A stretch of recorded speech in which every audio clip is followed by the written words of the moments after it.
जी औज़ुबिल्लाहिमिनश्शैतानिर्रजीम बिस्मिल्लाहिर्रहमानिर्रहीम। दोस्तों, ये सिलसिला जैसे आज भी मैंने 4 लोगों को रब्ता करने की कोशिश की और एक का फ़ोन बंद है, बाकियों के फ़ोन जा रहे हैं और हो नहीं सकता कि इन्होंने फ़ोन सुने ना हो, लेकिन रिस्पॉन्ड नहीं कर रहे। ये वो लोग हैं जो मुझे जागते हुए दिन दहाड़े कह चुके हैं इंशाअल्लाह कल से हम आए। उस ज़ालिमों, अल्लाह को शामिल ना करो बीच में। अल्लाह का नाम लेके दगा करते हो, मकर करते हो और फरेब करते हो। हालांकि दिल के अंदर से तुम्हें पता होता है कि हम किस नीयत से बोल रहे हैं, फिर भी अल्लाह का नाम लिया है। एक दिन तो आपसे पूछोगी। बात यह है कि ये मैं सब किसके लिए कर रहा हूँ? जो यहाँ पेन है किसके लिए है? आप बेहतर हो जाएं, आपके अहले खाना बेहतर हो जाए और आप आगे किसी को बेहतर कर दें। इतना शानदार मौसम है, ठंडी हवा चल रही है, बेहतरीन मौसम है और फिर आपकी ज़िंदगी के लिए इसमें कितनी आसानियाँ हैं।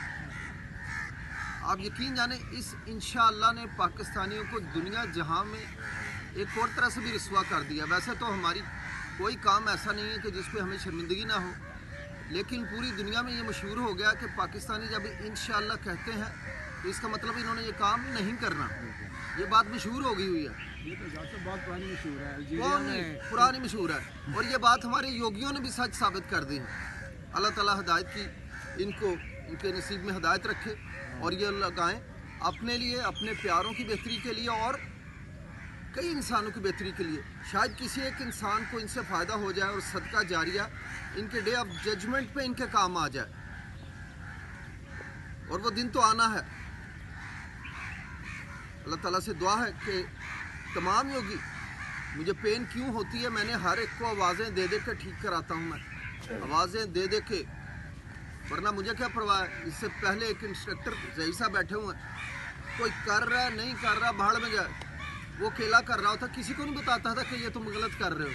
जैसा वैसा है कि नहीं। और एक बंदा 1 मिनट लेट आया ना, खुदा की कसम वो कहता था चलो निकलो वापस जाओ, ये कोई धर्मशाला है, निकलो, कोई ज़रूरत नहीं इधर आने की। ये वकार साहब आ रहे हैं ना अभी, अल्लाह की कसम वो इनको इधर बैठने नहीं देना था उसने। फिर 1.5-2 घंटे वो बैठ कर सिर्फ बातें करता था। किसी बंदे में जुर्रत नहीं होती थी कि ये लेक्चर ख़त्म करो। वो इतना मतलब इस लिहाज से उसे आप खुद सर कर लें, बदतमीज़ कह लें, उसके आगे पूछे किसी को जुर्रत नहीं होती थी। आला हस्ती कौन सी थी? बंद कर दे अपलोड।